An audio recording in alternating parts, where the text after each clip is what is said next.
Voice of Indonesia. Pemirsa Voice of Indonesia kembali hadir Indonesia hari ini sesi siang bersama dengan saya Enggar Saraswati, dan di hari ini Sabtu 7 Desember 2024 kita memperingati Hari Penerbangan Sipil Internasional, momen penting untuk merayakan peran krusial penerbangan sipil dalam menghubungkan dunia. Untuk itu kami menghadirkan wawancara eksklusif bersama dengan Direktur Utama Airnav Indonesia, Ibu Polana Banguningsih Pramesti. Dan melalui sambungan Zoom kita akan membahas hal terkait penerbangan sipil, mulai dari kondisi penerbangan sipil global pasca pandemi, pencapaian Indonesia di kancah internasional, hingga inovasi Airnav dalam mengadopsi teknologi canggih dalam pelayanan yang mengedepankan prinsip kesetaraan gender dan keberlanjutan. Dan halo, selamat pagi Ibu. Selamat pagi. Pagi, apa kabar nih Bu? Siapa? Saya Enggar Saraswati. Selamat pagi Mbak Enggar. Baik, oke, baik Bu, di pagi hari ini kabar Ibu bagaimana? Alhamdulillah baik. Oke, baik Bu, gimana nih Bu melihat kondisi umum penerbangan sipil global saat ini, dan terutama setelah pandemi, dan bagaimana posisi Indonesia dalam peta penerbangan sipil dunia? Oke Mbak Enggar, terima kasih pertanyaannya. Ya, kalau kita lihat kondisi penerbangan sipil global saat ini memang sudah menuju ke pemulihan ya, menuju ke tren untuk pemulihan yang cukup signifikan setelah pandemi COVID yang memang dropnya luar biasa. Kalau kita lihat di Indonesia itu bisnis penerbangan ini saat ini sudah mulai meningkat lebih baik daripada pada saat COVID. Walaupun untuk domestik itu baru rata-rata 76% lah dibandingkan dengan pre-COVID.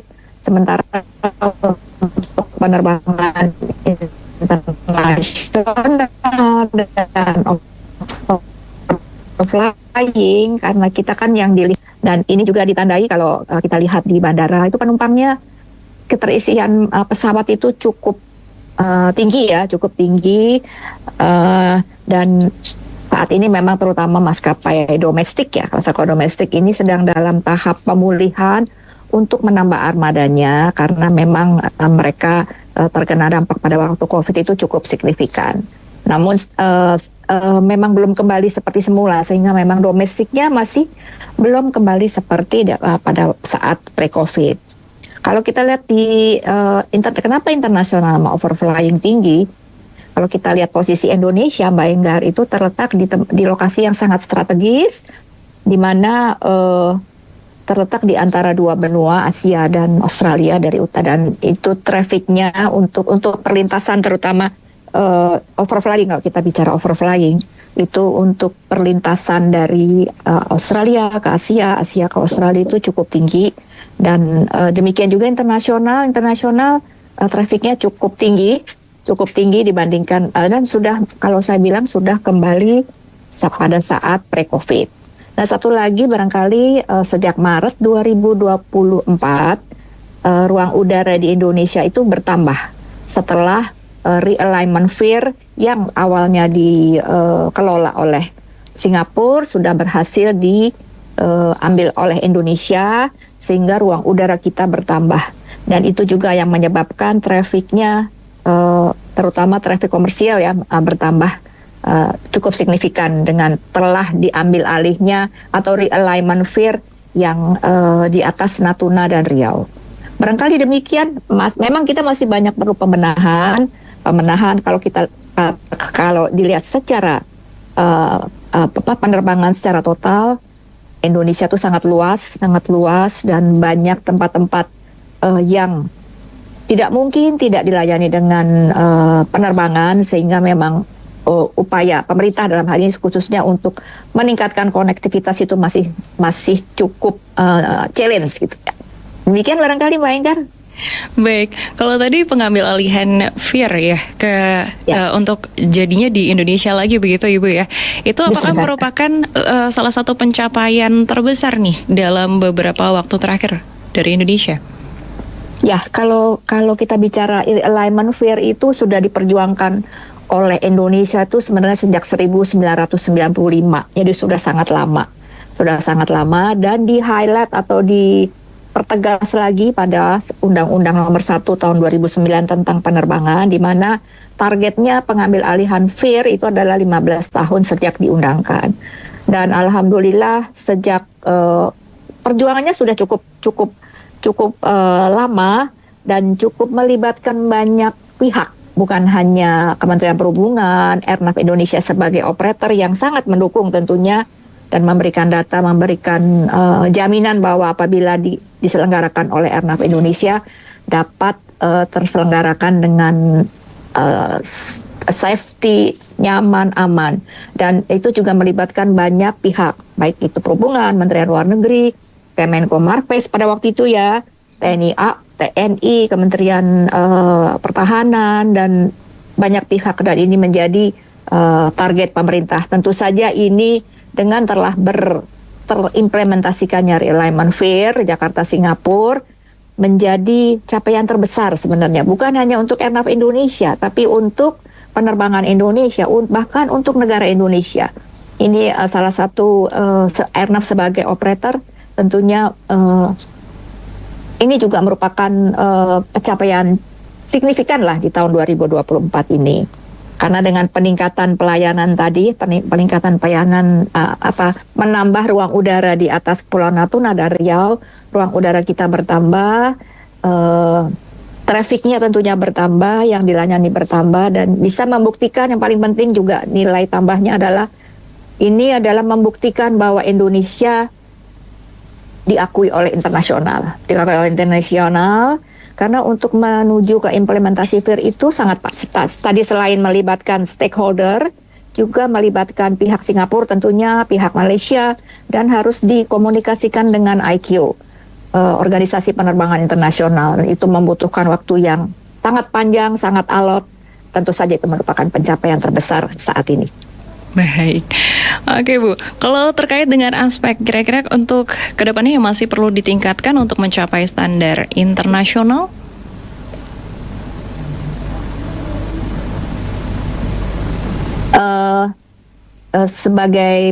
Kalau kita sebagai penyelenggara navigasi penerbangan satu-satunya di Indonesia, atau kita disebutnya ANSP di seluruh dunia, itu mempunyai mempunyai ketentuan yang tidak bisa ditawar karena ketentuannya di internasional, harus mempunyai standar pengoperasian secara internasional, harus seamless, harus menjamin keamanan, kenyamanan, dan efisien. Sehingga memang kalau dilihat dari pencapaian saat ini, sudah berstandar internasional, kita sudah tercapai, walaupun masih banyak perbaikan. Tentunya masih banyak perbaikan karena pertama mungkin kita kalau dalam suatu penyelenggaraan navigasi penerbangan atau di semua subsistem lah ya, di semua sistem transportasi itu perlu keterlibatan SDM, perlu SDM yang profesional, yang berskill tinggi, kemudian peralatan juga, kemudian satu lagi adalah prosedur yang menjadi andalan dari penyelenggara navigasi penerbangan. Peningkatannya masih banyak yang perlu ditingkatkan, apalagi Airnav Indonesia itu adalah satu-satunya penyelenggara navigasi penerbangan di mana kita punya standar tinggi tadi saya sampaikan, dan highly regulated. Kemudian peralatannya juga berteknologi tinggi, sehingga sementara teknologi itu berkembang terus. Jadi memang untuk tantangan atau kedepannya itu masih banyak yang harus dilakukan. Apalagi kami saat ini sudah mempunyai rencana jangka panjang perusahaan yang kalau dulunya visinya adalah menjadi penyelenggara navigasi penerbangan berstandar internasional, itu sudah tercapai. Yang ke depan adalah bagaimana Airnav Indonesia to be a trusted partner in aviation community. Jadi untuk menjadi trusted partner tentunya harus semuanya berkinerja baik ya. Untuk itu masih banyak yang perlu ditingkatkan tentunya. Dan ini sejalan dengan tadi saya barangkali terkait dengan rencana jangka panjang, di mana tantangannya adalah untuk menjadi layanan atau mitra terpercaya bagi komunitas penerbangan ya. Kita harus banyak perbaikan. Salah satunya tentunya ada kita punya 5 pilar di mana 3 pilar utamanya itu adalah operational excellence, kemudian operational excellence, kemudian market and technological, kemudian satu lagi adalah financial resilience. Itu adalah 3 pilar utamanya dengan fondasi-fondasi atau enabler tentunya semua perusahaan saya rasa sama, karena Airnav Indonesia itu bisnisnya safety menjadi salah satu enabler, kemudian SDM tadi saya sampaikan merupakan pelaku utama untuk melayani navigasi penerbangan itu juga menjadi peran penting, dan satu lagi adalah manajemen risiko. Untuk itu masih banyak, kita saat ini sedang mempunyai strategi-strategi yang kedepannya tentunya menuju tadi yang disampaikan dalam visi. Untuk itu masih banyak yang harus dikerjakan. Kita tidak boleh puas dengan apa yang dilayani sekarang. Barangkali itu Mbak Enggar. Oke Bu, apalagi tadi kan satu-satunya ya di Indonesia ya Bu ya, pasti perannya besar juga nih dalam navigasi penerbangan ya. Untuk langkah-langkah strategisnya yang selama ini udah dilakukan nih sama Airnav buat mengadopsi, tadi juga sudah disebut teknologi juga terus berinovasi, makin canggih gitu ya Bu ya. Seperti mungkin juga untuk manajemen traffic flow-nya dan pengoperasian drone-nya, bagaimana untuk apa saja untuk langkah-langkahnya Bu?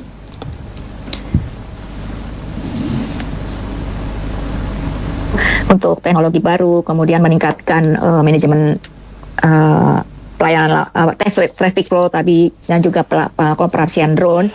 Kita tahu yang sudah kami lakukan saat ini dan tentunya perlu perbaikan. Salah satunya adalah pertama mengimplementasikan ADSB.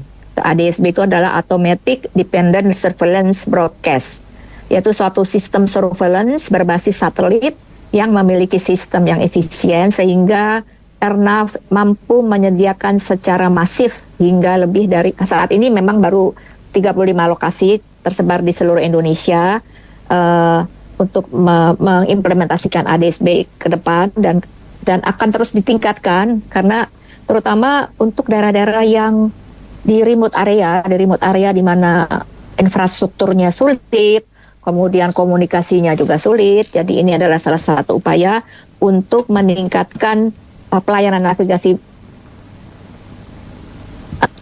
penerbangan terutama di daerah Papua, daerah pedungan atau daerah remote area. Itu yang pertama. Kedua, kita tahu bahwa tadi Indonesia itu sangat luas. Dan salah satu yang sudah dilaksanakan dan terus dikembangkan adalah mengembangkan rute PBN, Performance Based Navigation, yang berbasis satelit. Dengan inisiatif ini, rute penerbangan dibangun secara fleksibel tanpa tergantung pada fasilitas ground navigation yang ada di darat. Ya, kita akan selama ini memasang fasilitas navigasi di darat. Dengan rute PBN ini tentunya mengurangi kelangkaan atau keterbatasan infrastruktur. Sementara untuk bandara di Indonesia yang biasanya, terutama untuk bandara yang di daerah pegunungan tadi, di remote area, rute PBN ini sangat membantu untuk membuat lintasan atau rute yang aman dan efisien. Dan itu yang kedua. Barangkali ada lagi, Airnav Indonesia saat ini sedang dalam implementasi ATM sistem Jakarta yang canggih. Bukan hanya Jakarta, sebenarnya ada 4 lokasi, Jakarta, Medan, Balikpapan, dan Pontianak. Itu Jakarta itu di Vir Barat. Kemudian tiga lokasi itu di Vir Timur, di mana di dalamnya nanti sistem tersebut memiliki banyak teknologi baru yang belum pernah ada di Indonesia, seperti AMAN, Arrival Manager misalnya, sebagai alat bantu nanti controller atau ATC menyusun sequence atau urutan atau antrian pesawat yang masuk ke bandara. ATFM tadi kalau kita bicara, Mbak nanyakan ATFM atau Air Traffic Flow Management, sistem sebagai sistem yang mengelola demand dan kapasitas di bandara atau ruang udara. Pada sistem nanti yang baru nanti mungkin karena memang untuk pengadaan sistem itu cukup memerlukan waktu. Di Jakarta nantinya juga akan terdapat misalnya komponen sistem manajemen informasi aeronautikal AIP atau NOTAM. Kemudian ada juga yang tadi NOTAM AIP yang advance.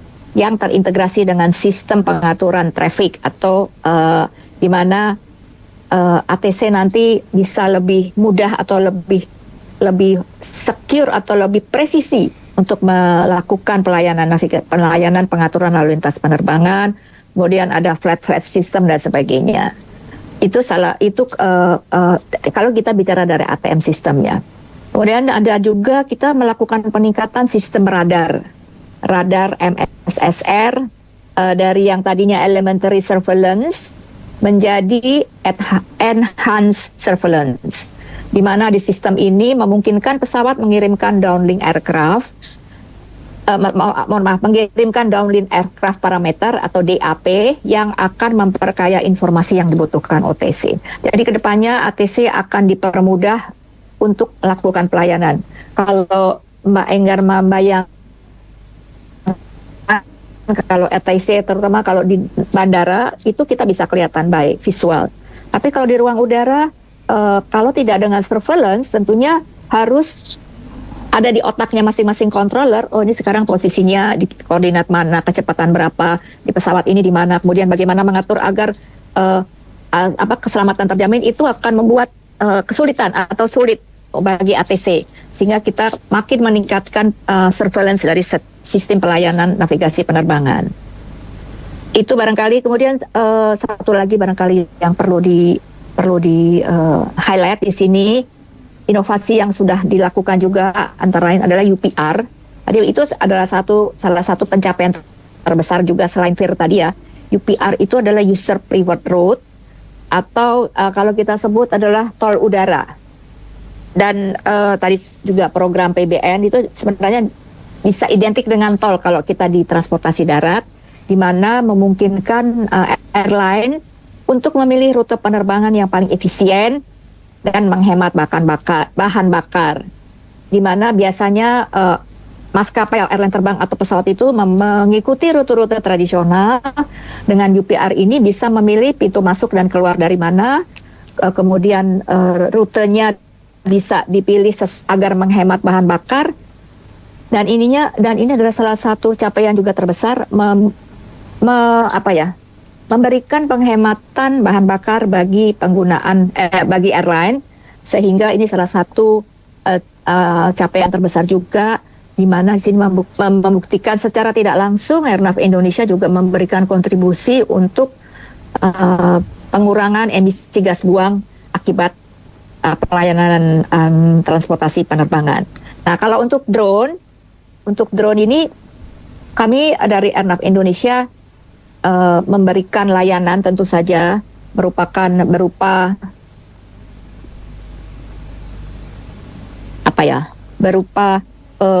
memberikan pelayanan pengelolaan pengoperasian drone atau PUTA.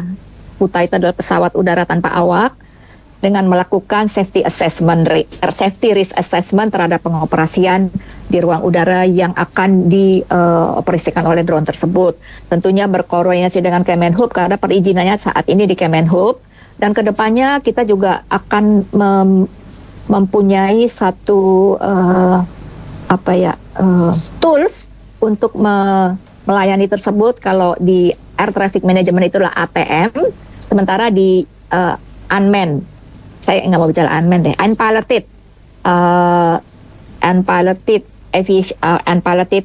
pesawat tadi akan dilayani dengan UTM.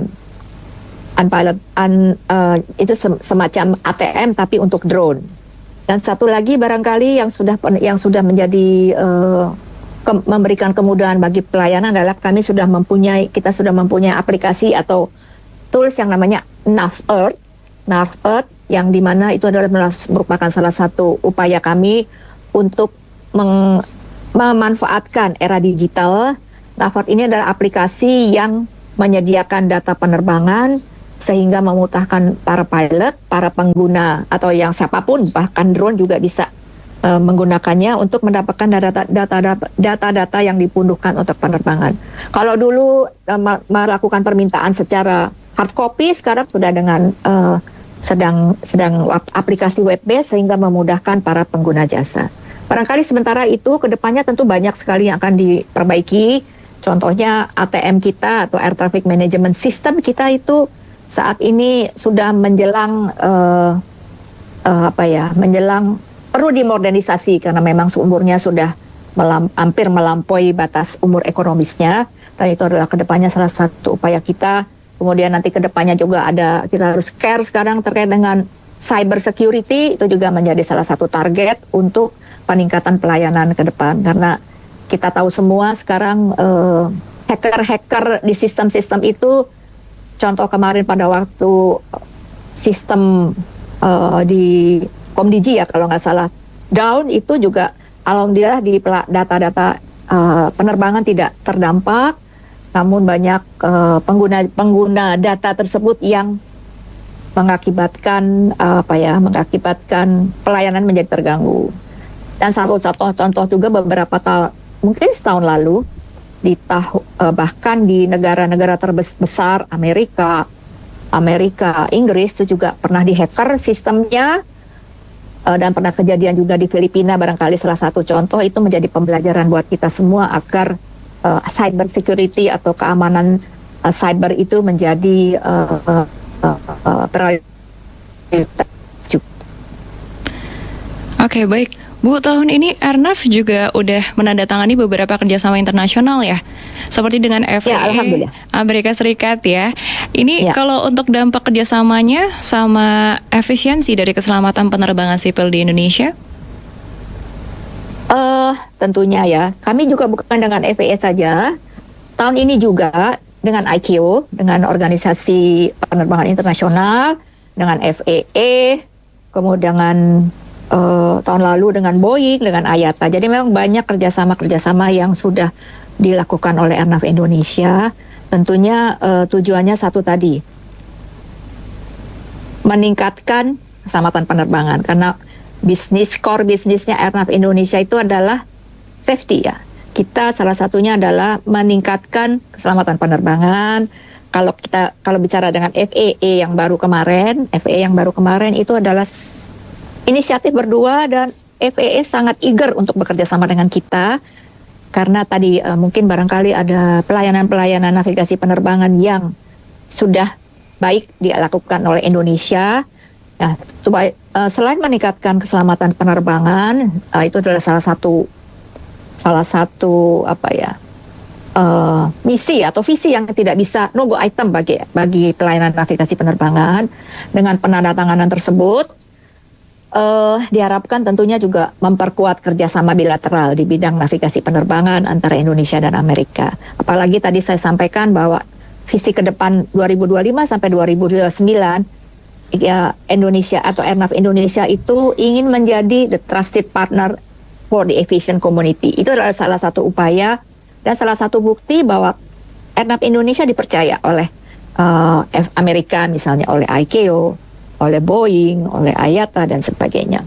Juga ada beberapa negara juga sudah melakukan kerjasama, antara 9 negara atau 7 negara, banyak sekali, sama-sama untuk mengimplementasikan tadi yang saya sampaikan, UPR, tapi bukan hanya di wilayah Indonesia, tapi di regional Asia Pasifik.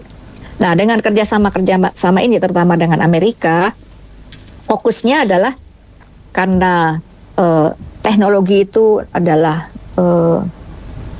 selalu berkembang, selalu bergerak, dinamis, sangat cepat. Salah satu fokusnya adalah pengembangan teknologi dan selain peningkatan keselamatan penerbangan. Kedua belah pihak antara Indonesia dan Amerika juga akan bekerja sama dengan beberapa topik strategis, misalnya pengembangan infrastruktur. Kita tuh punya namanya CNS, Communication, Navigation, and Surveillance. Kita salah satu fokusnya adalah pengembangan infrastruktur CNS, Communication, Navigation, Surveillance, dan otomatisasi. Karena eranya kita kan sekarang digital ya, otomatisasi itu pertama. Fokus kedua adalah desain dan pengembangan ruang udara serta prosedurnya. Ketiga, pengembangan metodologi pengolahan data penerbangan, karena data penerbangan yang dapat dikolek oleh Airnav Indonesia yang dibutuhkan untuk penerbangan itu sangat banyak, dan ini salah satu fokusnya adalah bagaimana pengolahan data penerbangan itu sehingga lebih mudah, lebih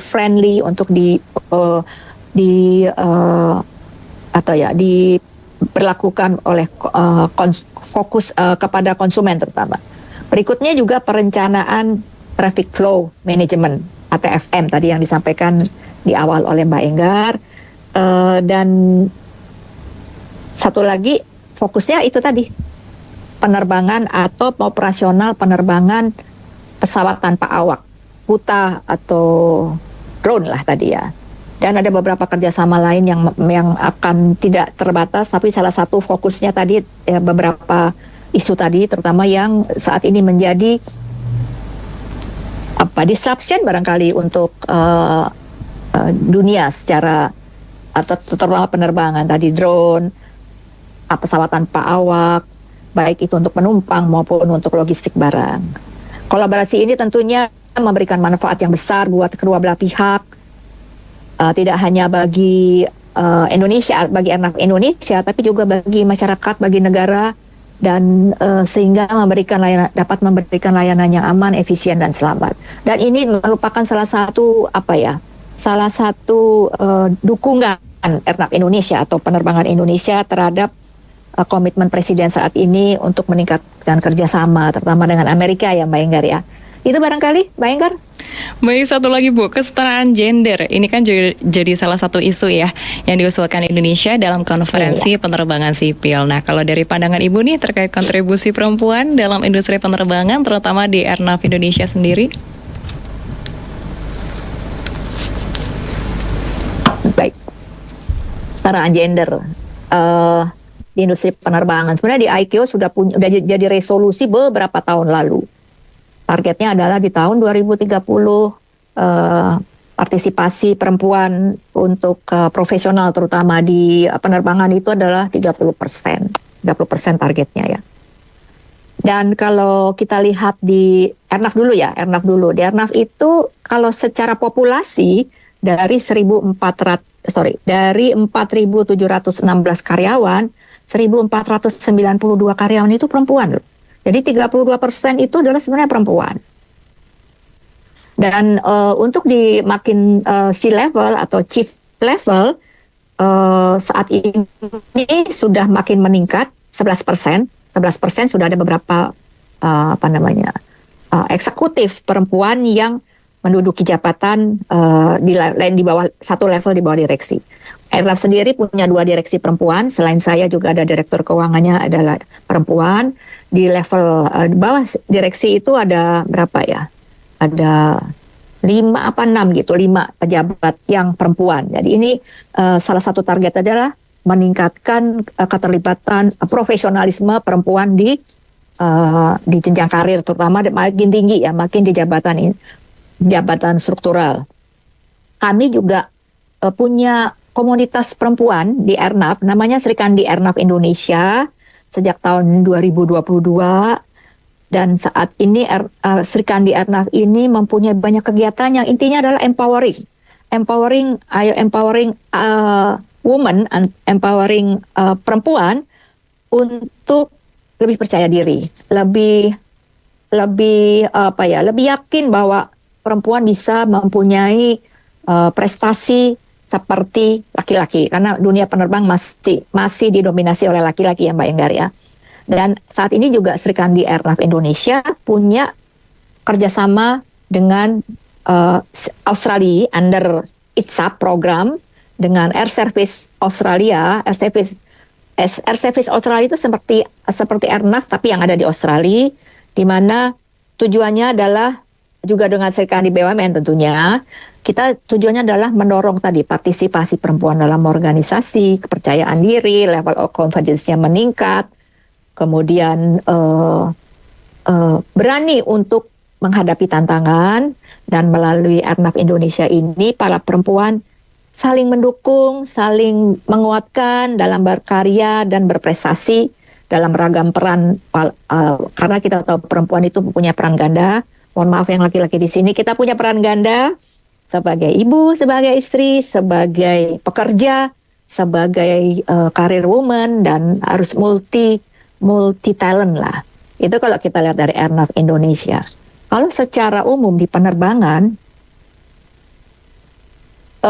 masih sedikit, terus terang masih sedikit. Dan saya saat ini sedang mengumpulkan perempuan-perempuan hebat, perempuan-perempuan yang berprofesi di dunia penerbangan, di mana kami kedepannya akan membuat semacam Women in Aviation chapter Indonesia ceritanya.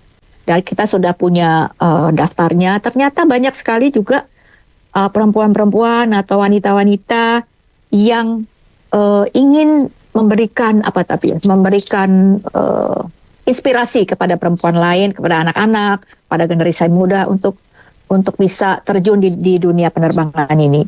Karena saya sudah beberapa kali bahkan bukan di Indonesia, bahkan di internasional, beberapa waktu lalu saya menjadi narasumber di lupa saya di mana, menjadi narasumber, ditanya dari 1 sampai 5 keterlibatan perempuan atau women participation in aviation itu berapa sih nilainya gitu. Rata-rata mengatakan 2 dari 5. Saya juga mengatakan 2. Namun yang lebih aneh adalah di ICAO sebagai pencetus gender equality dengan resolusinya yang sudah berapa tahun lalu, itu dikatakan masih 0%. Jadi sebenarnya masih sangat challenge gitu untuk meningkatkan partisipasi perempuan, bukan hanya di Indonesia, di airnav Indonesia, di dunia penerbangan, kemudian di internasional, di global penerbangan internasional itu masih menjadi challenge gitu. Saya sering diminta untuk bicara terkait dengan itu tadi, gender equality, karena memang contohnya CEO untuk ANSP itu mungkin cuma satu-satunya saya yang perempuan gitu ya. Jadi itu salah satu kebanggaan juga Indonesia, bahwa Indonesia berani loh untuk menunjuk perempuan sebagai komandan di ANSP. Kalau di dunia penerbangan secara keseluruhan masih sedikit sih, terus terang masih sedikit, yang makin ke C-level ya. Kalau di pelaksana di pendidikan masih sudah lumayan banyak, tapi masih di luar ekspektasi sesuai dengan resolusi ICAO untuk gender equality. Barangkali itu sih, Mbak Enggar. Baik, dan nanti dukung ya. Tentu saja, Bu. Baik, Ibu, tadi juga sudah sebut ya terkait dengan visi ya. Tapi kalau untuk strategi, bagaimana nih Ibu untuk membawa layanan navigasi penerbangan sipil Indonesia terutama ya, tentunya menjadi salah satu yang terbaik nih di kawasan atau bahkan di dunia? Oke, ya tadi strateginya ya, kita untuk menjadi trusted partner kan harus membuktikan kepada stakeholder, baik itu di dalam di nasional maupun dunia, bahwa kita mempunyai profesionalisme, mempunyai kinerja baik, mempunyai keunggulan-keunggulan. Nah, strateginya sebenarnya saya untuk sesuai dengan tadi RJPP menjadi mitra terpercaya di komunitas penerbangan. Misinya adalah safety ditingkatkan, customer centricity, jadi berfokus kepada pelanggan. Kemudian talent development itu penting, operational excellence dan teknologi advancement itu penting. Nah, untuk menuju ke situ sampai dari 2025 sampai 2009 kami punya 6 strategi, difokuskan pada 6 strategi.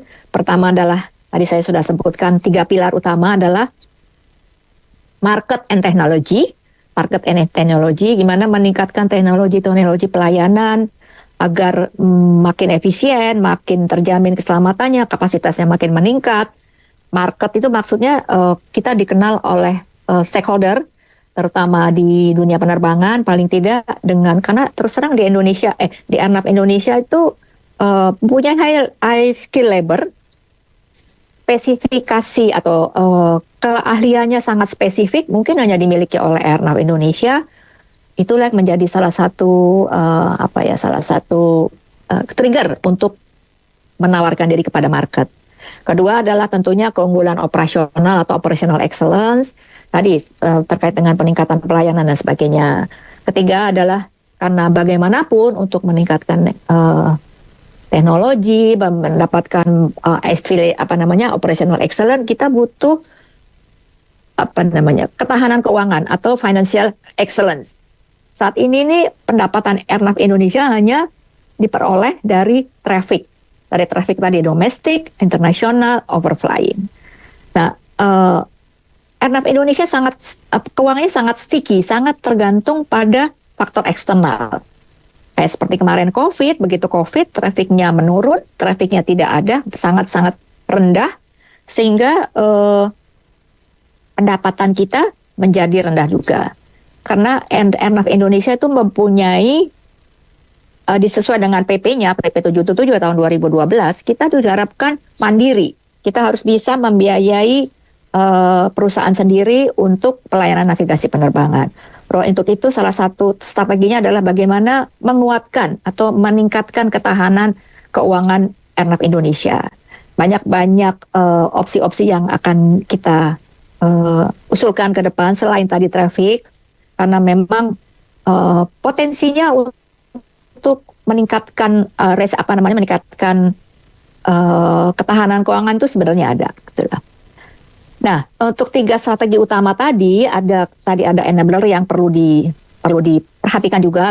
Pertama adalah karena saat ini manajemen risiko itu menjadi salah satu tools untuk perusahaan, terutama di BUMN, agar perusahaan itu agile atau bisa menghadapi risiko-risiko ke depan. Jadi manajemen risiko juga merupakan salah satu strategi. Kedua, kelima adalah safety, karena bagaimanapun safety itu adalah core business kita, core business Airnav. Safety itu menjadi no-go item lah kalau di penerbangan, no-go item mandatory, tidak boleh tidak safety. Dan terakhir tentunya semuanya itu membutuhkan talent atau human capital yang profesional, yang fokus pada pelanggan, fokus pada pelayanan, yang bisa bisa mengedepankan apa yang menjadi, terutama bisa fokus kepada apa yang kita tawarkan kepada komunitas penerbangan. Jadi itu strategi utamanya. Dan untuk menuju strategi tersebut kita bagi dalam 3 fase sebenarnya. Dari 2025 sampai 2029 kita bagi fase pertama itu adalah di tahun 2025 ke depan, tahun depan itu adalah fase pertamanya adalah kita sebutnya adalah preparing for take off. Jadi kita sudah mulai menyiapkan semuanya untuk menuju ke tadi, 6 strategi tadi. Fase kedua nanti 2026 sampai 2027 itu adalah establishing fundamental uplift, di mana mengimplementasikan inisiatif-inisiatif yang bersifat fundamental untuk mencapai visi yang dicanangkan sampai dengan 2029 tersebut. Fase ketiga kita sudah mulai menuju kepada new height, navigating to the new height, di mana inisiatif-inisiatifnya bersifat revolusional dan menuju kepada tadi mitra terpercaya bagi komunitas penerbangan. Dan untuk itu Airnav tidak bisa bekerja sendiri. Airnav perlu kerjasama semua lini, mulai dari direksi, manajemen, semua karyawan untuk mewujudkan visi misi ini, strategi ini, dan kerjasama. Tadi saya paling penting adalah karena kita juga perlu belajar dari ANSP lain, lembaga-lembaga internasional, bagaimana untuk meningkatkan peran atau meningkatkan keterlibatan atau peran Airnav atau navigasi penerbangan inti dalam sistem penerbangan nasional. Jadi itu barangkali sedikit gambaran terkait apa yang akan kita lakukan sampai 2029. Tentunya ini sekali lagi butuh kerja keras, butuh konsolidasi yang baik antara semua lini di Airnav Indonesia, butuh dukungan pemerintah tentunya, terutama regulator. Regulator di sini adalah Kementerian Perhubungan, Kementerian Teknisnya adalah Kementerian Perhubungan, juga pemilik modalnya adalah Kementerian BUMN saat ini. Itu barangkali strategi kedepannya. Baik, Ibu Pulana Banguningsih Pramesti, terima kasih banyak sudah berbagi bersama dengan kami di sini, dan tentunya selamat Hari Penerbangan Sipil Internasional, Ibu. Sehat selalu. Voice of Indonesia.